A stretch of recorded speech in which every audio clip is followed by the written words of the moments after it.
Hello and welcome. আজকে আমি আরেকটা মজাদার স্ন্যাক্স আইটেম ডিম চপ রেসিপি আপনাদের সাথে শেয়ার করব। শুরুতেই আমি বয়েলড পটেটো এবং এর সাথে তেলে ফ্রাই করা পেঁয়াজ এবং শুকনো মরিচ লবণ দিয়ে চটকানো অ্যাড করে নিচ্ছি। সেই সাথে ধনিয়া পাতা এবং অবশ্যই একটু চাট মশলা ফ্লেভারের জন্য অ্যাড করে নিচ্ছি। সব কিছু পরিষ্কার হাতে একটি বোলে মাখিয়ে নিব।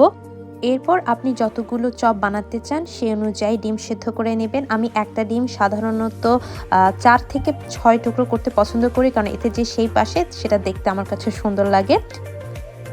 তো এই পর্যায়ে আমি হাতের সাহায্যে সেদ্ধ ডিমের চারপাশে আলু ভর্তা মিশ্রণটি লাগিয়ে সুন্দর করে ডিম চপের শেপ করে নিচ্ছি।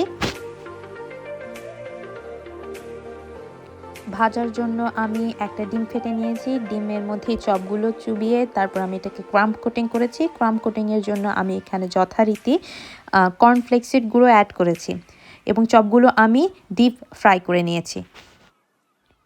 তৈরি হয়ে গেল আমাদের ঝটপট মজাদার ডিম চপ। Thanks for watching.